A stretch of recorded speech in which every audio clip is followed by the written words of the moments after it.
It's yet another time when we meet. Yes, welcome. Thank you so much, everybody, for joining in. We've been looking forward to this session. If you're like me, I always look forward to these sessions that happen every month. When we were beginning, I said, I think we've just made it a culture to have our last Friday where we have our monthly reflection. And if you were with us last month, you would remember that we had Susan and she talked to us about numbers. And it was a very insightful, and we learned so much about how we should manage our finances. And yes, you just never know. Every month has its own uniqueness. And we learn from one another. And we thank God that we have the best within us. So welcome to today's session. Just like it is our culture, you can put your communication on the chat. We are going to be reading your texts, your chats. Yes, if you're joining us for the first time, you can give a reaction with your hands raised so that we can be able to recognize you and welcome you to this great network. I'm sure this link has gone far and wide, so kindly go ahead and just give a hand emoji for us to know that you're joining us for the first time. Yes, I have not seen any hand, so that tells me that we have our very own. And I guess we need to do a bit more of evangelism so that we can have other people who have not been here before. But karibuni sana. We just want to request that you may tell us what your expectations are. I'm currently very excited about this topic. I guess specifically because we are going to be learning from the best. And it's always a pleasure to have somebody with a wealth of experience talking to us. And we have a very exciting topic that touches on all of us, and we all want to be strategic in how we work on our relationships and the kind of partnerships that we do.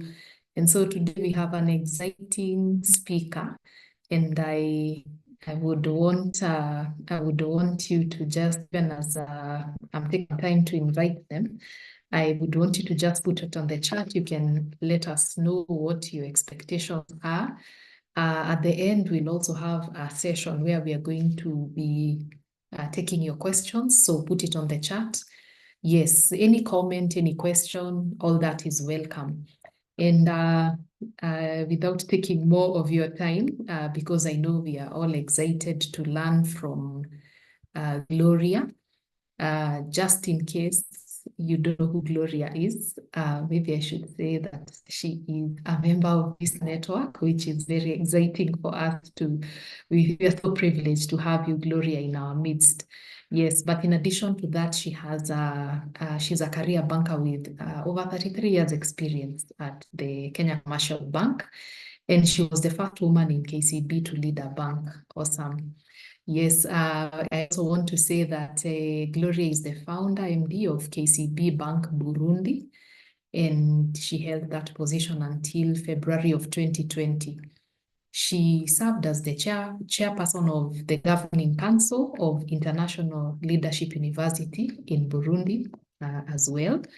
And then she also served as the chairman of the Association of Kenyans in Burundi, as the interim chairperson of the Kenya-Burundi Business Association. Gloria holds an MBA from the University of Nairobi. She's an alumni of Harvard University's Senior Executive Program for Africa. She founded CASAMEA Burundi, which is a HR company focused on the recruitment and training needs of the Burundi markets. We are so honored and privileged to have you, Gloria. When I was reading the last bit of your profile, I felt like, you know how preachers say, put your name there. Yes, and I felt like saying that she is, you know, I want to replace Burundi and Kenya and say that today we are going to benefit from your wealth of experience. So I do not want to bore people. They did not come to listen to me, and so did I. We are so excited, Gloria. Thank you so much. This is a wide topic. I agree with you, but this is how much we trust your experience, that you'll be able to break it down for us, and we can be able to leverage on your wealth of experience and to know how to build strategic partnerships. Yes, so welcome. Please continue engaging on the chat even as she's giving us the talk. Yeah, bring your questions, we'll compile them together, and then at the end of it, we will address them. Welcome, Gloria. The floor is yours. Please take it up from here. Thank you very much, Ruth. It's an honor and a privilege to be here with you. I don't take it lightly. I think it's always very special when you're invited to speak, before people. And I thank God that you felt it good to invite me to speak. So today we're going to talk about how to build strategic relationships. And so I have a PowerPoint, which I think Ruth is going to display for us. And as she's putting that up, I just want to mention that we are all leaders. And I think from this room, we have all gone through some of the trainings that we've done in this forum. So some of the things I'm going to mention, they're going to sound familiar to you. Okay, so you'll hear about things like what we learned in lesson 8, which is the phases of leadership, which is about the journey, the leadership journey, which is about preparing, leading, and giving back. We also learned about the 4 levels of leadership, which was personal leadership, leading yourself, team leadership, business leadership, and strategic leadership. So that's why I was saying that some of the things I'm going to mention today will touch on some very familiar topics. So the structure of our discussion is I will go through who you need to be in terms of who you are in order to build strategic relationships. Then the second element is going to be, what do you need to do in order to build strategic relationships? And I've chosen to do a case study, to illustrate the power of building strategic relationships. And I chose to talk about Strive Masiyiwa. I know many of us know him, but I thought his journey is quite a fascinating one, and I thought it would be worthwhile sharing with you. So moving on. So strategic leadership has 3 pillars, okay? The first one is strategic thinking. So what does a strategic leader do? You think about how to differentiate in order to create a competitive advantage. Every business wants to grow. So you're looking for your space when you're talking about competitive advantage. It's where you can do better than the others and therefore grow your business, scale up your business. The second pillar is called creativity and innovation. You have to keep on being creative and innovate. What does that mean? You harness ideas and knowledge to unleash potential. It's also about turning creative ideas into viable solutions. It's not enough to just have ideas, they have to become viable. So this is another pillar of strategic leadership. Then the third pillar is adaptive learning. Adaptive learning is about making continuous learning a priority. It's also about encouraging learning within your team through personalized learning environments. Not everybody learns the same way. So as a team leader, you have to understand how to personalize learning environments for your team. So the focus of all of this is to create solutions that suit changing conditions. Remember that word VUCA, which President talks about a lot, the environment which is not stable. And it's also creating solutions that will enable you to adapt to different changing circumstances. So moving on, let's look at the role of a strategic leader. This is from strategic leadership theory. So The first one is strategic influencing. So strategic influencing is about providing direction. So as a strategic leader, what do? You establish the purpose and the vision of the organization. Then the second one is strategic planning and thinking. So as a strategic leader, you just establish strategies and policies. And the second part of strategic planning and thinking is to create a fit-for-purpose entity by organizing and reorganizing resources. So you notice there, you're just establishing the strategies and the policies. You're not getting into the action plans and those kind of things. The third one is strategic acting. So what is strategic acting? Strategic acting is executing strategic priorities and also learning from the outcomes of that execution of strategy, because as you execute strategy, there are some learnings that are going to come out of it. The fourth one is called strategic teaming. Strategic teaming. So this is about relating the organization to the wider environment. And it's about relating the organization to your allies, your partners, or what we could call stakeholders. The final one is strategic learning, which talks about succession planning. I think earlier we had somebody who was in the video who was talking about as you are going, you're pulling others behind you. So this is what we are talking about, the succession planning. And it's also about developing learning agility for the organization. So moving on, actually, when we talk about building strategic relationships, it actually sits within this concept of strategic teaming. That is where it is. And I think we can move on to the next slide and look at what we mean by the wider environment. So this is just an example. It's not, this is not, the only way you can define your stakeholders. There could be different stakeholders depending on the business that you have or the area that you operate in. So when we talk about internal stakeholders, we're talking about mostly the employees. Why are they stakeholders? They are stakeholders because they are part of the resources that you need to execute the strategy. The CEO or whoever is the MD, the team leader, cannot do this alone. And you need to build good relations within your team. I remember when I was in the bank, I knew I cannot go and sit and be a teller at the front. So I would always encourage the team and tell them that you're an MD of your desk. So when you're the MD of your desk, you can tell me what's going on in your company and what you need. So that's how I used to encourage them. Then when we move to external stakeholders, we have people who supply you. You need to build good relationships with them so that you get whatever it is you need in a good way, in a good timely way. Then you have the society. Society is a very interesting one. It's a stakeholder that allows the business to exist.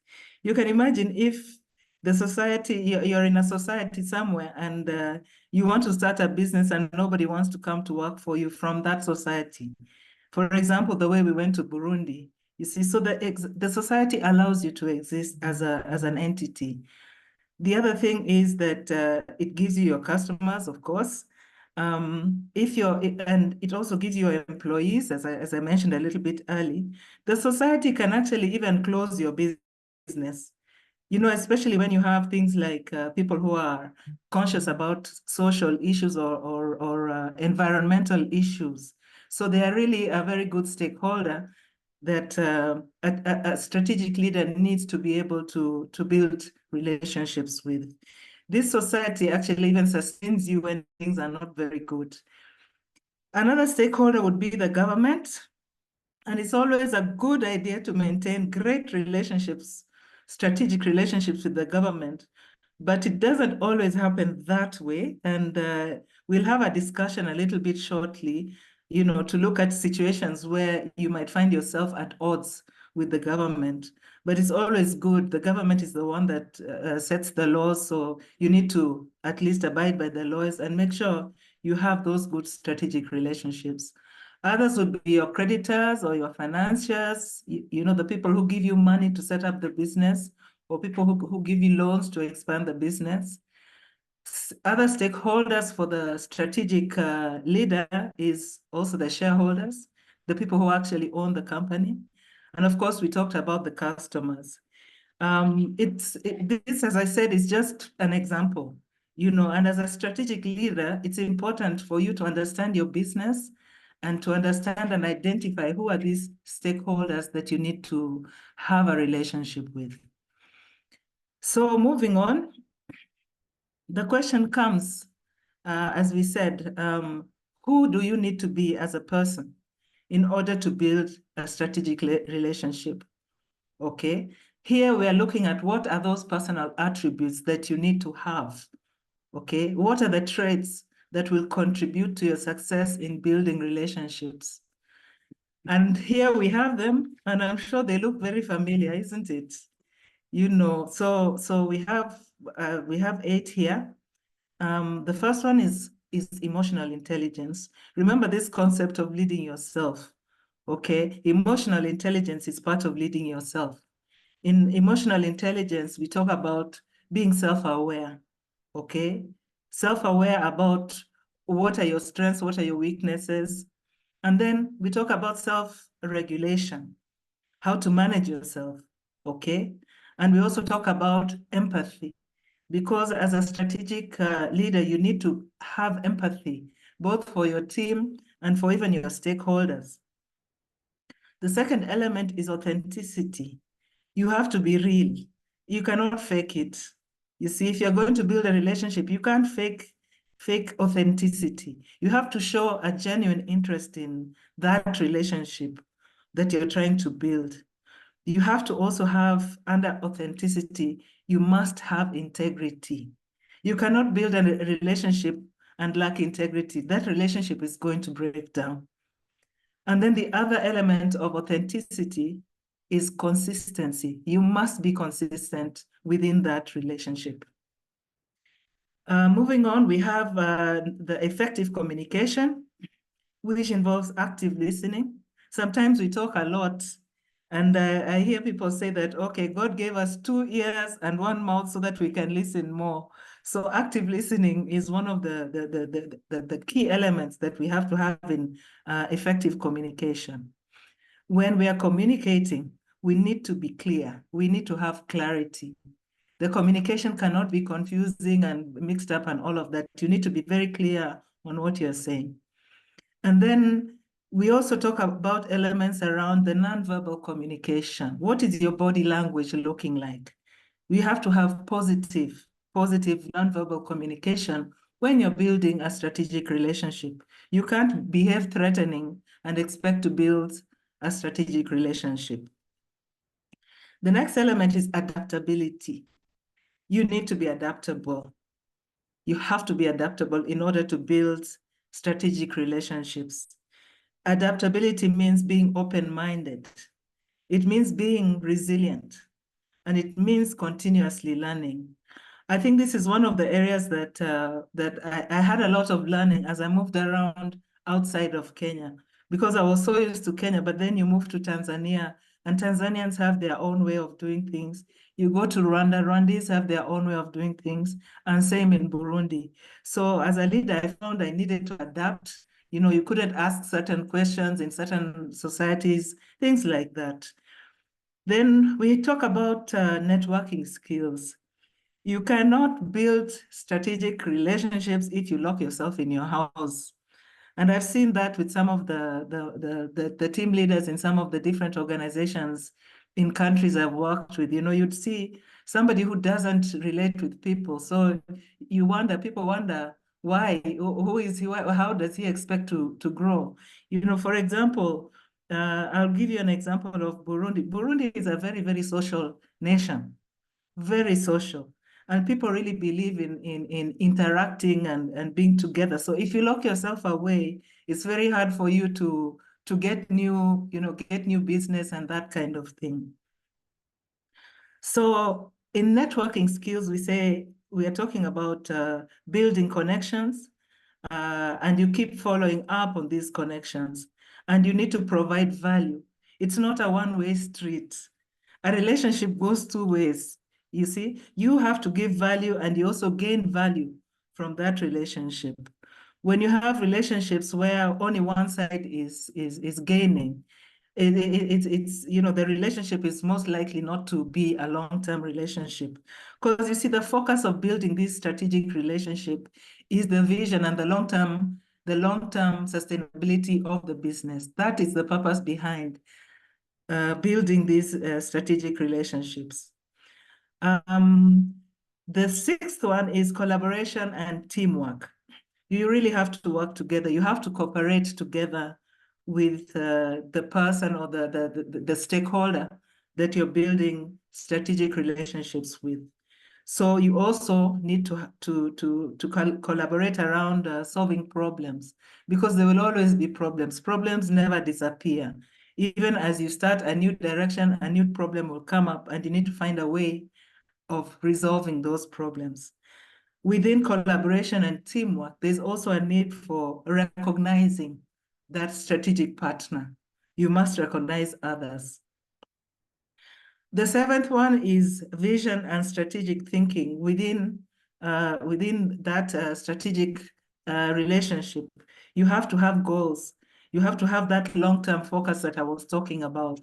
And there must be innovation there must be innovation within the relationship. So you, as a strategic leader, you must be able to think innovatively.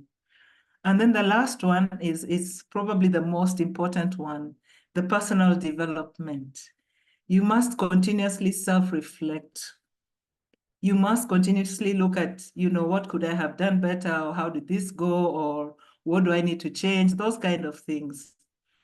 Then there's also personal development, where you need to be able to mentor and you need to invest in your networks. So these are personal traits. We are talking about who you need to be: a person who can self-respect, a person who can mentor, and a person who can invest in networks. So moving on, we now come to the issue of how to build the strategic relationships. We mentioned that we need these strategic relationships because it's essential for the long-term success of the business. And we know it involves networking, as we have just mentioned. It talks about trust building, mutual benefit, and effective communication. So if we look at our list of to-do, it's like a to-do list.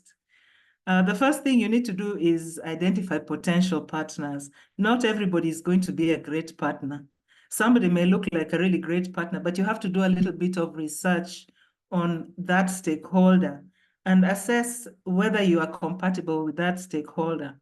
Some of the issues around compatibility would be things like whether you share the same values. I just had a partner the other day, which I have a partnership which I'm dropping because I realized the partner I don't share the same values with my partner. Okay, we are doing training, but the person wants to just make money. And in the process of running to make money, then you're making mistakes. And I don't want that issue on my brand. So that's a partnership I've realized it doesn't really work. So you need to research and assess. Who is this that you want to partner with? What are they able to bring to the table for you? And what can you take to their table also? The second element would be establishing trust, okay? You have to trust one another as partnerships. You must build trust. Trust doesn't just happen, it is built, okay? And it is built through being transparent. It is built through being reliable. And it is built through being respectful. The next element would be around networking effectively. We said earlier you need to build that ability to network. Here we are saying now you do the networking.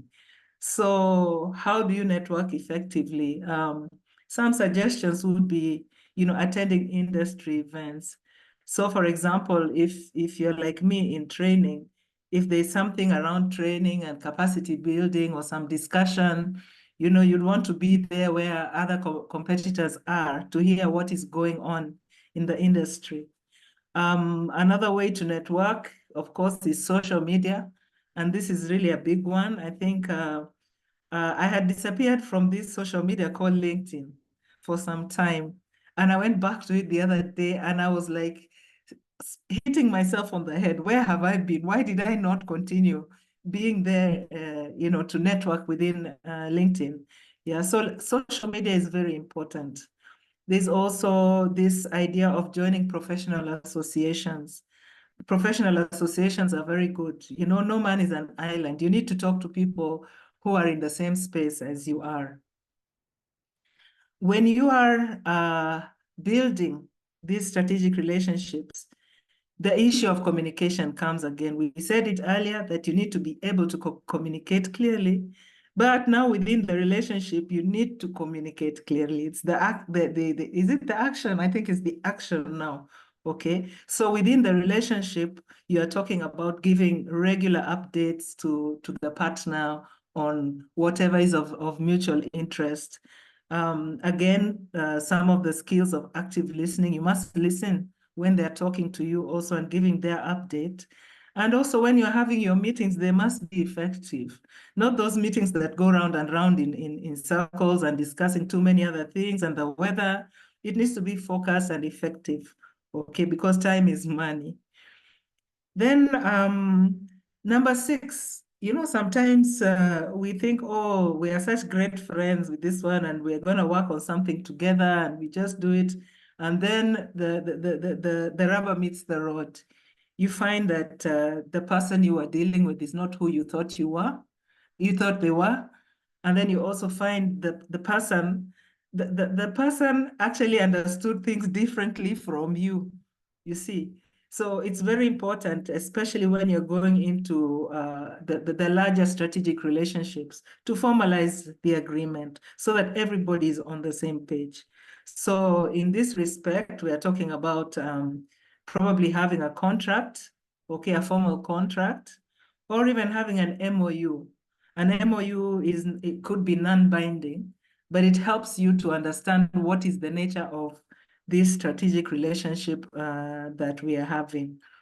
And these agreements, they need to be reviewed from time to time, because situations change, environments change. You need to keep thinking and looking and seeing how to customize the agreements to the current situation. Another thing you have to do, you really, really need to nurture the relationship, okay? That relationship starts somewhere, and nurturing it means you feed it so that it grows, okay? So nurturing the relationship means that you keep in regular contact with that partner. You may not necessarily have something to discuss, but from time to time, you can just check how is that partner doing and, keep talking. You can celebrate successes that you see that partner is doing. So you just keep engaging and having some kind of a feedback loop. The next action we would say is adapt and evolve. Adapting is about being flexible. You have to be flexible. Evolving means growing together. Growing together involves innovation. You need to be able to innovate with that strategic partner. Item number 9, you have to be patient and you have to be persistent to build this strategic relationship. So when you're getting into a relationship, you need to take a long-term view, okay? Because you want to be there, you want it to grow, you want it to grow over a longer period. So even if issues are there in the beginning, you need to be patient and persevere. And we're going to discuss some of these issues when we come to our case study. So this was the first part of our discussion. We talked about who you need to be as a strategic leader trying to build a strategic relationship. And we talked about what you need to do, the actions that you need to do. So moving on, I chose actually to to give a case study, because sometimes you can put all these things, these lists, they look very nice, okay, doing this, doing that, doing this. But what does it look like when it is really, really, really in action? Okay, so I guess you might be wondering, why Strive Masiyiwa? I think it was because I wanted to share a really inspiring African story of success that we can all relate to. It's nice to talk about those people in US, those big guys that we know about. But when you hear a story that is closer to home, you can relate a lot more to it. And I know some of us know the story of Strive. I thought I knew the story of Strive until I embarked on this exercise. The things that he shares in his journey are things that we can really relate to as Africans, as people who are within our own countries trying to grow. There's a lot of learning that I got from him. So, there's not to, okay, what I did was really go online to YouTube and just watch him and listen to him speaking and take a lot of notes. That's the research I did, because really there is no actual book or anything where you can really get a lot of his story. His story is there. He's the one who tells his story when he speaks. So that's how I did my research. So on his early life, there's not too much information, but I think one of the things I picked that his mother was an entrepreneur. They were in Zimbabwe those days when the Zimbabwe was still under the Muzungus. And then I think the Muzungus declared independence from Britain. And so his family ran away from Zimbabwe and they went to Zambia. So his mother was a businesswoman. And she actually taught him, I think his spark of being an entrepreneur started with his mother. Because when he was 7 years old, she bought him some chewing gum and sent him to school with it. So he started selling chewing gum to the other kids in school. And he mentions that he knew how to count before he could even read, So it's very interesting. I think that is where the spark came from. And as the family's business grew, they were able to send him to I think it was in the UK to school. So when he finished school at 17, he wanted to come back and join the Mugabe and company in the Zimbabwe Liberation Army.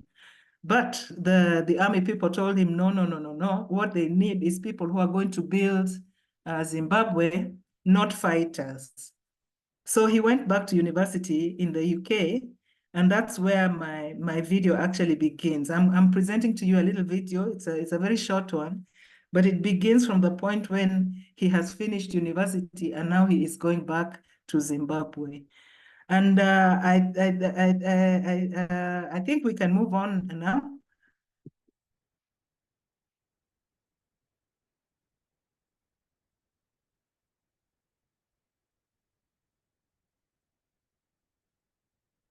We're not hearing.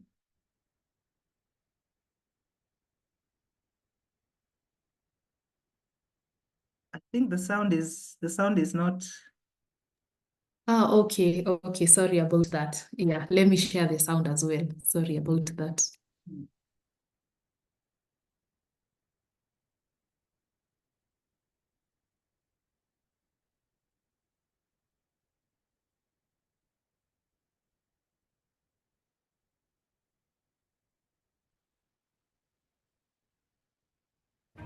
Masiyiwa was employed at the state-owned telephone company, Zimbabwe Post and Telecom Corporation, ZPTC, in the position and capacity as a senior engineer. He quickly was promoted to the capacity of principal engineer at the corporation after exhibiting extreme ethics and involvement. Being a man of action and proactivity, Mr. Masiyiwa became irritated with the level of bureaucracy in the government and later left the ZPTC in 1988 to establish an electrical contracting startup, which was known as Retrofit Engineering. This startup was established from an amount of 75 monthly savings from his salary at ZPTC. His decision later paid off when he was awarded the maiden youngest ever businessman of the year in 1990 in Zimbabwe. He transformed the large electrical engineering startup into a multi-million-dollar corporation. And after some years, the development of mobile cellular telephony led Masiyiwa to expand into telecommunication industry. However, he developed issues with the then government when Robert Mugabe, who was the president, refused to give him a license to execute his business operations after an appeal to the Constitutional Court of Zimbabwe on the basis that the license refusal constituted a violation of freedom of expression. The Zimbabwean court ruled in his favor after a 5-year legal battle which took him to the edge of bankruptcy. This ruling led the revolution of the removal of state monopoly in telecommunications and is considered the fundamental milestone within the operation of indigenous African telecommunication operations. Econet Wireless Zimbabwe later started its operation in the year 1988 after its victory from the court. Masiyiwa then listed Econet Wireless Zimbabwe in July 1988 on the local stock exchange as a sign of acknowledgement to reward thousands of citizens who sustained him during his protracted legal battles against the Zimbabwean government. Today, Econet Wireless Zimbabwe has gone on to become a major business that dominates within the Zimbabwean economy and is considered the second largest company in Zimbabwe is Asian. In the year 2000, Masiyiwa left Zimbabwe, escaping prosecution from state authorities, and later moved to South Africa, where he established the Econet Wireless Group, a different and an entirely distinct organization to the first Zimbabwean corporate body he established. He has established several outstanding businesses with partners including Econet Wireless International, Econet Global, Mascom Wireless Botswana, Econet Wireless Nigeria, now Airtel Nigeria, Econet Satellite Services, Lesotho Telecom, Econet Wireless Burundi, Econet Wireless South Africa.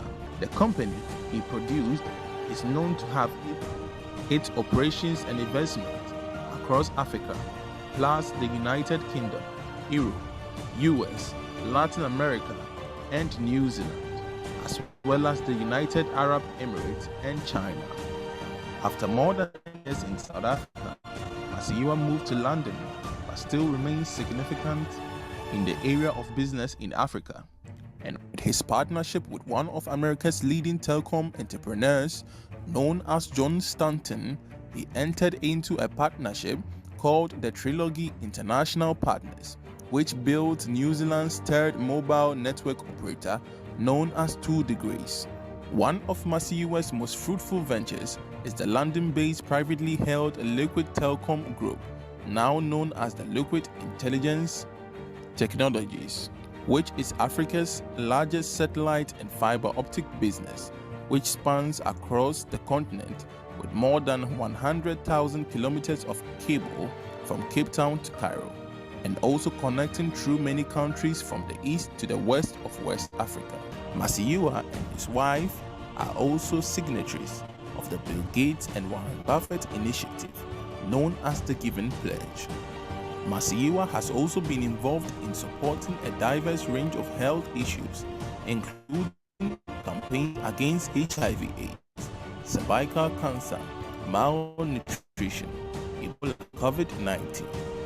He is an avid environmentalist, and together with Sir Richard Branson and others, founded the environmental group, the Carbon War Room. He took over from the former General Secretary of the UN, Kofi Annan, as the chairman of the AGRA, an organization that supports Africa's smallholder farmers. In 2013, he was appointed co-chair of Grow Africa, the investment forum for Africa's agriculture, which has helped mobilize over $15 in investment for African agriculture. Upon the cholera outbreak in Zimbabwe in 2019, Strive Masiyiwa, together with his wife, donated a total of $10 million to fight against the disease.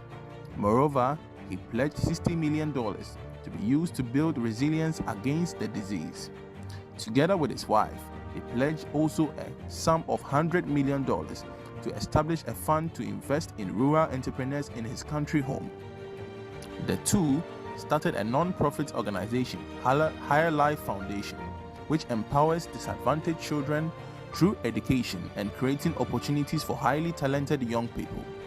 Through one of its largest scholarship programs in Africa, the foundation pays the school fees of children in Zimbabwe, Lesotho, Burundi, who they call their history makers. In January 2020, he paid for Zimbabwe's doctors to return to work after they went on strike to get paid. Masiyiwa agreed to pay each doctor a subsistence allowance of $300 and provide them with transportation to work through a fund he set up. Most of the doctors on strike were earning less than $100 a month. However, Strive Masiyiwa also joined the Rockefeller Foundation of Board of Trustees in 2003. In July 2022, Masiyiwa became the black billionaire to enter the Sunday Times Rich List with a net worth of £1.6 billion. In 2020, Masiyiwa was named among Bloomberg's 50 most influential people in the world, New Africa Magazine's 100 most influential Africans, and Mail and Guardian 100 Africans of the Year. In 2014, 2017, and 2021, Masiyiwa was listed amongst Fortune's magazine's World's 50 Greatest Leaders. He is also an honorary fellow of the African Academy of Sciences and also has received honorary doctorates from the Morehouse College, Yale University. Thank you very much. I think we should go back to the PowerPoint. So that story, as we are waiting for the PowerPoint to come back, was just, it was for the benefit of those who may not know about him. And it is really setting the stage for us to delve into some highlights on his story. And it's supposed to help us ignite our thinking around how strategic relationships can help us to scale up our business. So I will continue even if the PowerPoint is not there, so that we don't waste time. So with Econet Zimbabwe, I think you had the story that he realized that that the world was changing. This was before GSM. So he got this idea from his university networks. You remember he was an engineer. So what happened was, within those networks, you remember I talked about networking. Within those networks, a lot of information was coming about which direction the world was going in terms of communication. And when he realized that this was coming, he tried to partner. He actually went to the poster, the telecom company, to ask them to partner to set up a mobile telephone network. And they laughed at him. They just said, those are just stories. This is a fad. It's going to end. Forget it. We don't do those kind of things. So he decided to apply for his own license. And that's when he ran into problems, because then the government started saying, no. I think it's called Zimtel. Zimtel has the monopoly on communication. So you can imagine if it was us here in Kenya, those days of KPTC, being the ones with phone, we all have landlines, and then somebody comes to say, I want my license to set up mine. So he ran into those problems, okay? And he went through a lot of struggle. You heard it was 5 years of struggle. He actually went into bankruptcy, you know, and he was really shunned by the government, you know. But what did he do? He looked for a lawyer that was a telecom expert, but not in Africa. He went to the US and he got a lawyer from there. Now, that lawyer was not able to work in Zimbabwe, but that lawyer was able to guide the local lawyers who were Jewish. So eventually they were able to win the case. You heard that they won the case on the basis of a constitutional right. So, you know, that whole idea and thinking of which way can we beat this case, it came from those partnerships. So one of the things I think he mentions in some of his videos is that during this time, a lot of the Zimbabweans were supporting him, and a lot of them were even praying for him. So that is why in the first year he sold 50% of the company to the Zimbabweans. You know, and if you look at it, it was a value adding. There was a win-win situation for everybody.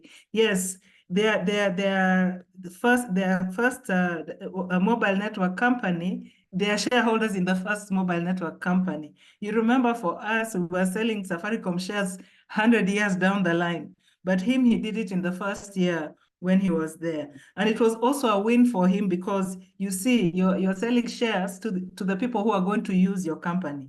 So, I mean, who are going to use your services. So it was a win-win situation. So, well, now I think we can move on to that next slide. We're on the next slide already. So, you know, over the years, I think things have really improved. He's now in the good graces of the government. And Econet Zimbabwe is now, it's into banking, it's into insurance, it's into very many things. So the relationship with the government was repaired. Moving on, you heard that he was also being threatened. Okay, remember, these were the days of Mugabe. So he ran away to South Africa. So when he went to South Africa, he had nothing. Okay, he really had nothing. When he talks about it, he says he had no money. But what he did was he had an idea, which he innovated around. He went to Eskom. Eskom is Kenya Power of South Africa. So he went to Eskom, and you know, Eskom is having the towers, you know, and he told them, you know what, you can be a mobile network company. And he had a discussion with them, and they agreed to partner with him. So he set up something already in South Africa. That's how he started. Okay, so eventually that business was sold to Eskom, but he started with partnering and innovating with the Kenya Power of South Africa. Then Botswana was looking for somebody to set up a mobile network company in Botswana to buy the license. So he went there, and that time when he went there, the only one he had was the one in Zimbabwe.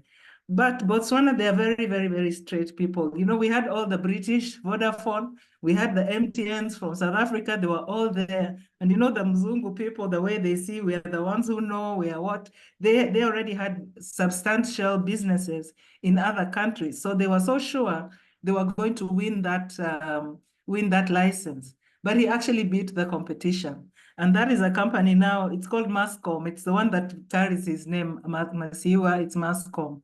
So along the line, you heard the story of Nigeria. He decided he's going to Nigeria. His entry into Nigeria was very, very, very interesting. I think I admire the way he did it. But looking back to the story of Zimbabwe, you can see probably where that idea came from. So he got a consortium of local investors. The minimum they were supposed to pay was 120 million, meaning bidding is starting from 120 million US dollars. Okay, so what he did was look for the local investors because he really had challenges with finances. But in the process, he actually managed to mobilize 22 institutional investors from Nigeria. These were including banks, these were including state governments. Okay, so out of 5 bidders, they got the license. That story is a really, really interesting story. You know, I'd really love to go into it, but he talks about how God also came to him in his sleep and told him what people are going to bid. And he was able to talk about those things in the meeting, and everybody was wondering, how do you know that this one is going to drop out at this point? You know, and he would say it's because God told him. It was a very interesting story. So now they got the license. And then what happened? That was the time of Obasanjo. So somebody came and started bringing them bills. They wanted to be bribed, and he refused to bribe anybody. So they told him, if you don't bribe, we are going to kick you out. So they actually kicked him out of his company, okay? And they sold the shares to Airtel. So this was, sorry, still remaining on the previous, yeah, he sold the shares to Airtel. So what happened at that point was that he went for international arbitration, and it took him 10 years to get back his shares. After that, he moved to Lesotho. He set up Lesotho and Burundi. Some of us may remember he came to Kenya to bid for a license, but he went away because of the same issues of being asked to bribe somebody. So, you know, that's a story that, you know, we could have had Econet Wireless here. So there are many businesses in the Econet group, but we'll just focus on a few. So I think the last one that we wanted to mention as we move on was that partnership with John Stanton. We move to the next slide. Hello, yes, John Stanton. The way he set up this one was also very interesting. He partnered with indigenous Maori communities to set up the telco. It was the third telco in New Zealand, and they got the license. So you know, if you look at his history, you'll see that he's investing in the Eastern Pacific nations. You know, he's gone to places like Papua New Guinea. So he does a lot of partnering with the local communities. As we move on, there is also another interesting story here. This is Liquid Telecom. I'm sure you've seen it on Mombasa Road there. You know, Liquid Telecom and Cassava. So he was, you know, he's a person who is always connected with what's going on. Okay, so he was somewhere where he had somebody talking about their vision. They wanted to build a fiber optic, you know, around, you know, Europe, around America, connecting all those continents. And for Africa, it was going to go around Africa, but it was not going to come into Africa. Okay, so he started wondering, so what happens if you're Zimbabwe and you're landlocked? You're not going to have the access to that fiber optic cable and better internet accessibility. So he came up with a vision to connect the continent of Africa. So he started by connecting Cape Town and Harare. And the story is so interesting. You know, he was just going slowly, methodically. What he would do is the people who are digging by the roadside, he would get them from the local communities there, give them jobs just to dig. And that way he went through the whole of Africa up to Cairo. Okay, he even came through Kenya, he even went to DRC, although there are lots of issues that happened there. And then from there, he went through West Africa. He also has developed Africa's largest satellite company. Moving on, something else that's very interesting, moving on, is his philanthropy. I think it was mentioned. And this philanthropy also started from another partnership. Okay, we can move to the next slide. So what happened was, no, there must be a slide before. Yes, that one. Okay, the next slide. So you heard about his philanthropy. You heard in the video what happened, you know, what he's doing and the big things that he's doing. But this philanthropy started with his own staff. Okay, what happened was it was that time of AIDS, and he kept on losing a lot of staff members to AIDS. And you know, with AIDS at that time, it would go with the father, it would go with the mother. So there were a lot of orphans who were there. And that time his company had only 50 staff.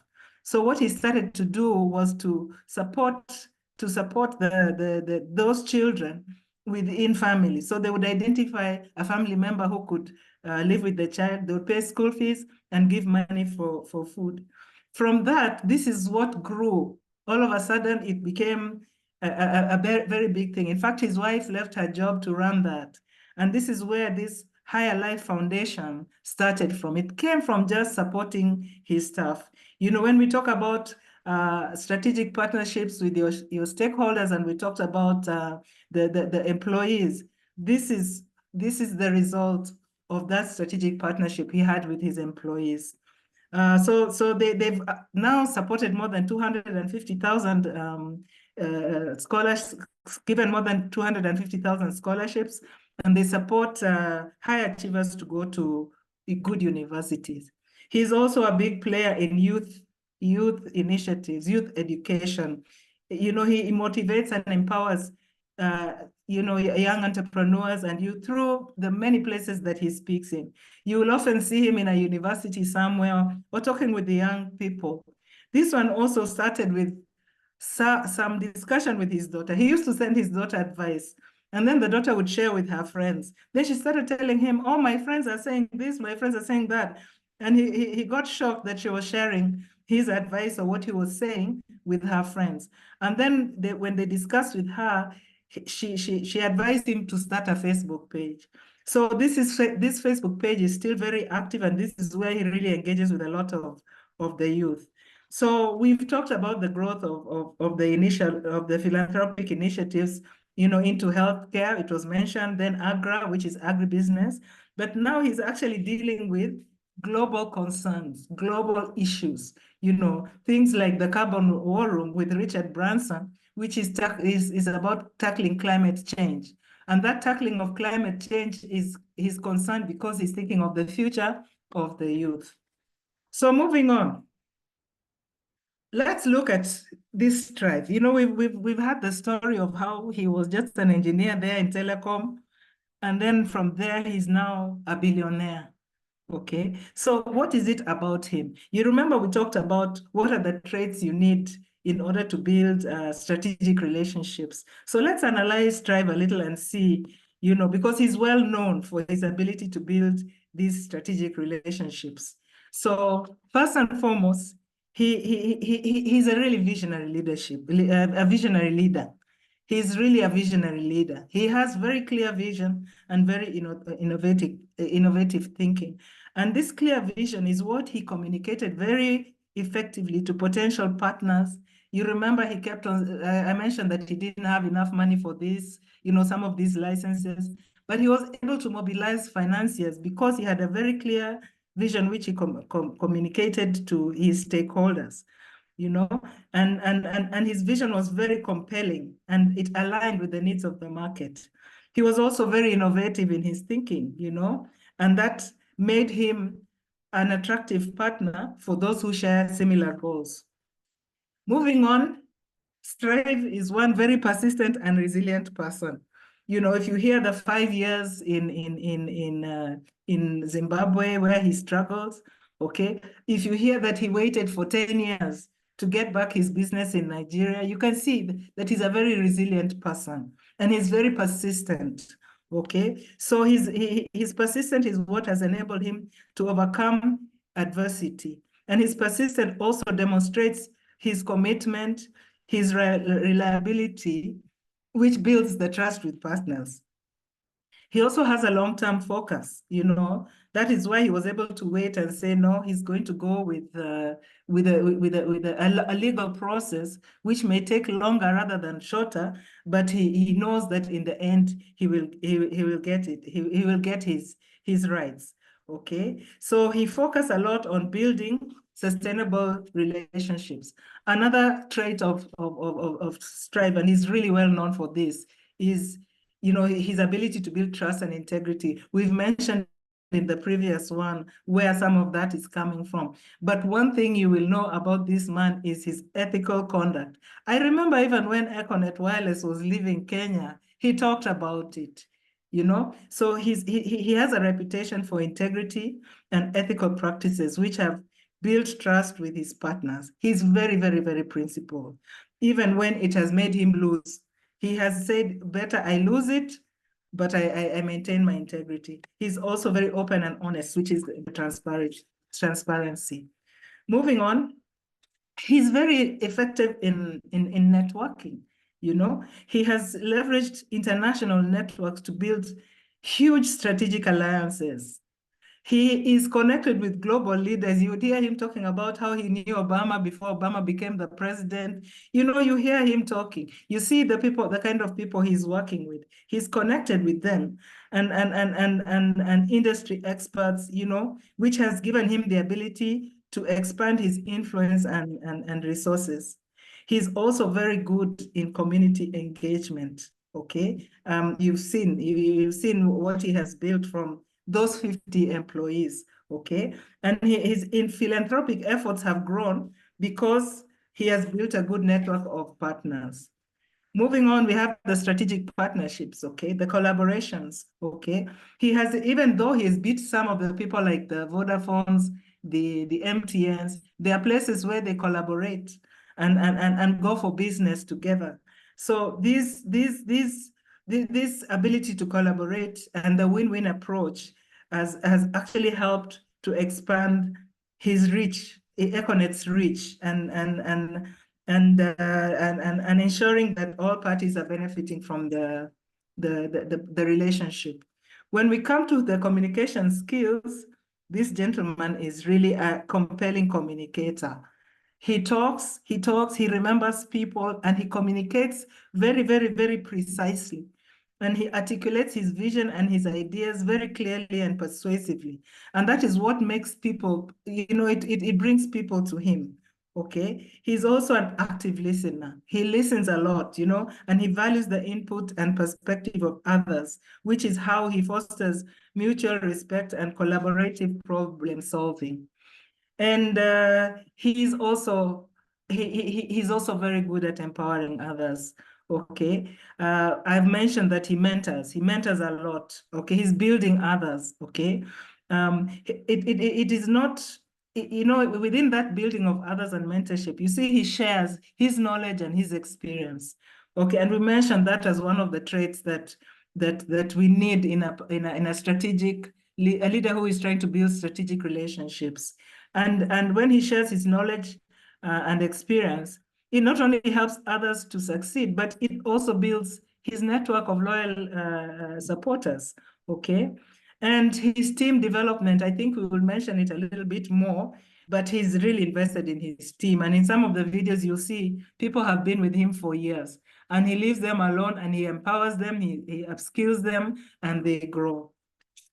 The next one is his ability to adapt and learn, okay? He's always informed about what's going on, whether it is with the mobile network industry, whether it is around the philanthropy that he's doing. He's so aware. When you listen to him talking, you realize that he's so aware.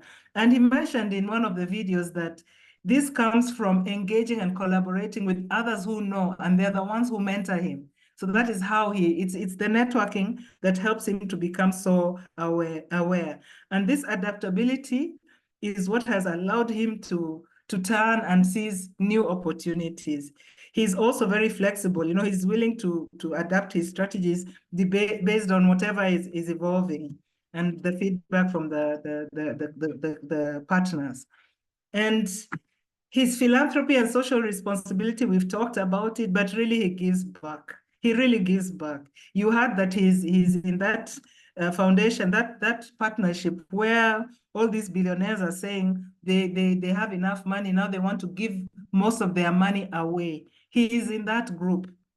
People who are billionaires and they want to give their money away, okay? And he's there with the Bill and Melinda Gates and all other those big people.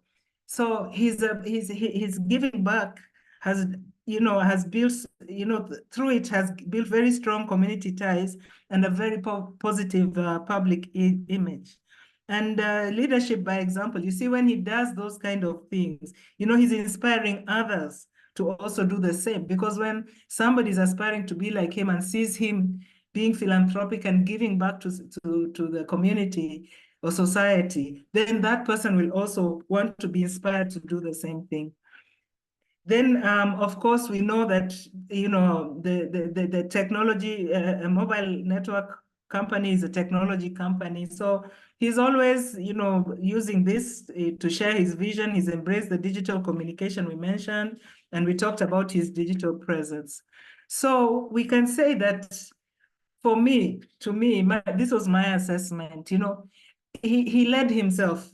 You know that thing we said, lead yourself, and then you lead a team, and then you lead a business, and then he really led himself, and within that leading of himself, he was able to create and nurture strategic relationships, which have been pivotal in his business success and personal growth. So now, moving on, let's talk about what he says, okay? And I think, yeah, we are now I see I'm still within time, which is good. I was a bit worried. He says that partnerships are important, okay? So you must choose very carefully. Remember what we said earlier on about researching and knowing who is that partner that you're talking about. He said that 90% of his problems were not with the government, okay? You would expect that he was having issues with the Nigerian government and whichever other Zimbabwean government, but no, 90% of his problems were with partners. Then on the other hand, he says 90% of his successes were due to partners.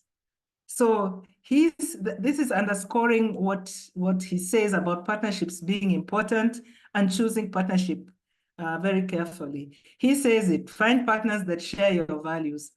Find partners that complement you where you are weak. And he also says that a partnership should not be transactional, okay? Let's move on and look at what he actually, the quote, okay? He says, networks, this is a direct quote. He says, networks strengthen and reinforce you. When you are in a business, you must join associations, both local and international, so that you can exchange ideas with people from the same industry, including your competitors. This is how you benchmark. Before you dash off to implement something, try and find out what others have done or not done. This is how you should really be using tools like the internet.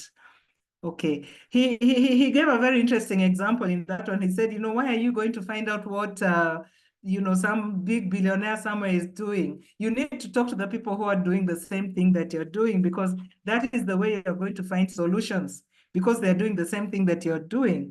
They can tell you how they resolved the problem that you're meeting before. So another one is, the next one is how he relates to his team, okay? Remember we said that strategic relationship is about your internal stakeholders. He says that you must invest in your people and empower them.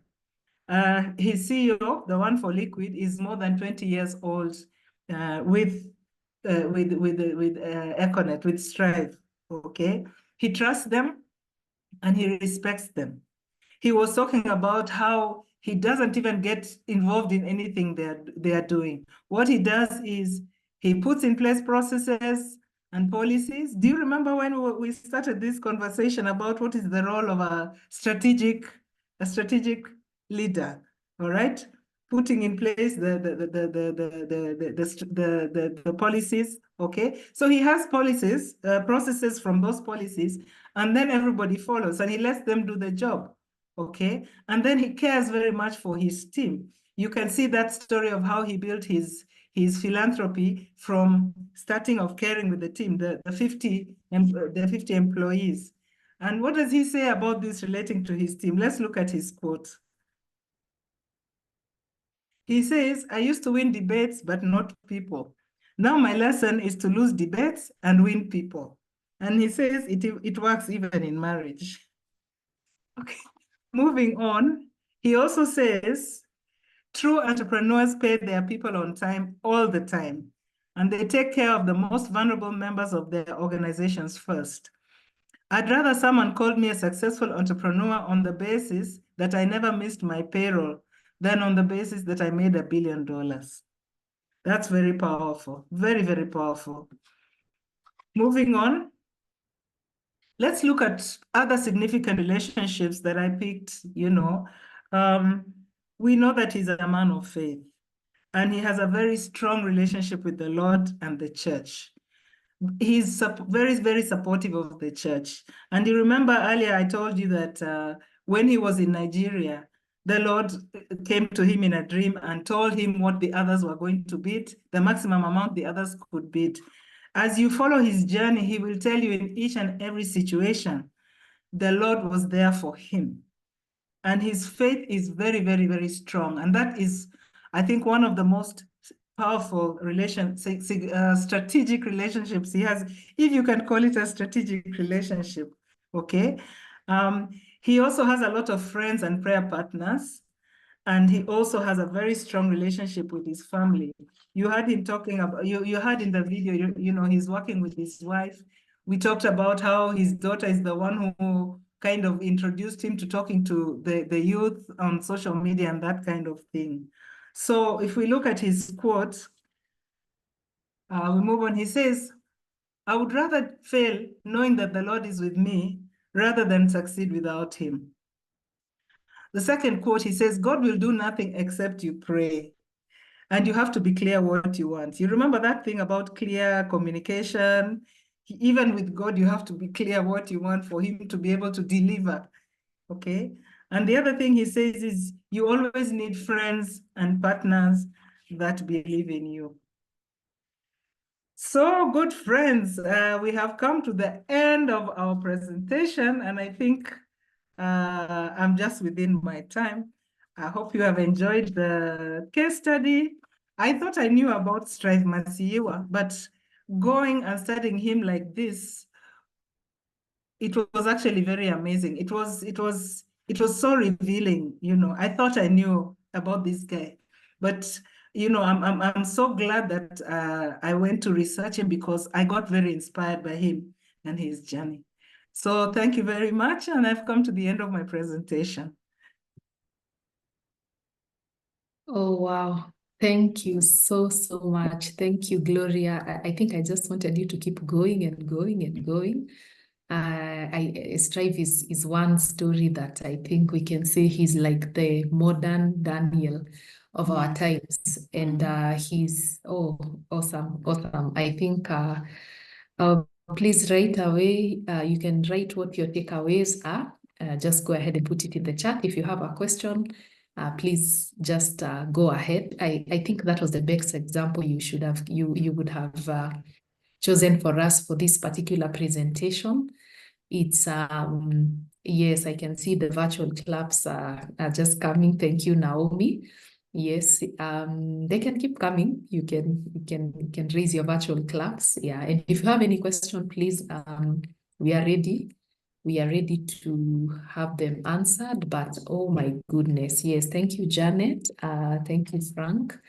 Yes, they're just appreciating that presentation. And I think if you're like me, I think after this, I'll still go and get more information about Strive Masiyiwa. He's, yeah, thank you, Caroline. We see your appreciation. Yes, thank you so much, Gloria. And thank you for the clarity and the authority in which you speak these things, especially from your place of a lot of experience. And I can promise you that it went home. And personally, I'm thinking how I need to improve on my strategic, my relationships. And I like what you, among his last quotes, where he said that he would rather, I think, yeah, you also said that was powerful when he was talking about having, he would rather be called as okay. He would rather that someone calls him a successful entrepreneur on the basis that he never missed his payroll, rather than on the basis that he made $1 billion. I think that is something that if you're an entrepreneur or if you pay somebody in your house, and I think most of us have someone that that is in their payroll, I think that is a serious takeaway home. We should not be proud when we haven't paid people and we expect them to understand why we haven't paid them. I think that for me was a big takeaway. Thank you so much. Still looking at the chat, and I believe that the reason why people have not put anything on the chat is because it was very clear.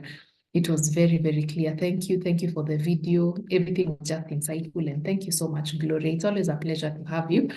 I think I can still remember the first time you came to GLN, and I can remember what you talked about. So it's always a pleasure.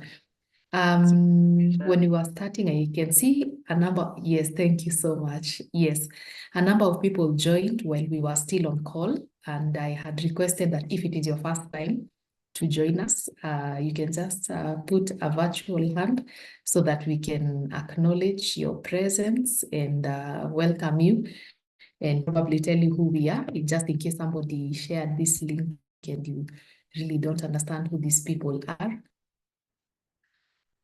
Okay, I can see familiar names. All right, I'm going to read a quote from Margaret. She says, "Thank you, Gloria, all the leaders, very clear presentation. Masiyiwa is God-led. Kindly share the recording." Yes, Margaret, that's okay. We will share the recording. It's actually recording right now. So thank you so much, Margaret, for your comment. We appreciate your comment. Yes, in the 3 minutes before we finish the session, just want to remind you, GLN, because we really don't have any new members. So I just want to remind you that you can still plug in with us and plug in different ways. If you would want to do our level 1 course, which we call the Impact Leader. It's a 1-day course where you can invite us to come where you are. Probably you have a small group that you would want us to speak to them about leadership. Get in touch with us. They will get a certificate, and that certificate is called the Impact Leader. It's an intensive 1-day program, and there's a lot that about leadership that is taught. Yeah, our very popular program is usually our level 2 program that we call the Purpose-Driven Leader. This is the course that very many of us have done. And if you have not done the Purpose-Driven Leader, you're welcome. I can see a hand there. Motuko. Nora, karibu sana. Karibu sana. If it is your first time, you are so welcome. Yes, and I have the PowerPoint I'm going to share. Don't you worry. Yes, so you will get the PowerPoint and you will get the recording. Yes, Nora, if your hand is up because it's your first time, I just want to welcome you, and I'm sure the person who invited you will give you. Okay, thank you, Nora. All right, okay. Nora, you're an ongoing student. Yes, and it's so glad to have you here. We are looking forward to your graduation, and yes, and you'll be in the network. You're actually in the network already. So thank you so much for coming for this monthly reflection. We have these sessions every month, and so we are going to be having another one in July. So just keep in touch with us, and we shall be able to tell you what we are going to be discussing. So I'm just about to talk about the level 3, which is we call the strategic leadership masterclass for executive and emerging leaders. So this is a wonderful class for those ones who have finished the purpose-driven leader, which is our level 2. And you're welcome to register. We'll actually be giving you more details. We have ongoing classes, and of course, when we finish, we are going to be enrolling others. And that is just to tell you that it is we are progressing, and we want to improve. One of the things that I learned today from Gloria is that you have to keep self-developing. And so this is one of the ways in which we develop ourselves. We are very deliberate about networking, and this is a forum that through networking, we have been able to know how many people in a particular area and how we can be able to get more information and just be able to learn a lot from them. So thank you so much. It was nice having you. We've come to the end of our June monthly reflection, and we are going to be meeting again next month. And just want to thank you so much. I can see our president is here. Thank you for your presence. We appreciate the great work you started. We see a lot of things when Gloria was taking us through. I think we saw a lot that we can attest that we have seen in your life. And thank you so much. Thank you for your resilience, and thank you for one of the biggest that everybody will agree with me. Thank you for your emotional intelligence. You have challenged many of us. Some of us were not as kind as we probably are right now. And because of how you have showed us, especially about emotional intelligence, we are different. So thank you so much, and God bless you, Gloria, as you continue to in your business. May you increase, and one of the times we'll also have a video about you, and it will be you that we shall be reading. Generations are waiting for you, and we are looking up to you. And thank you for being such a good example to us.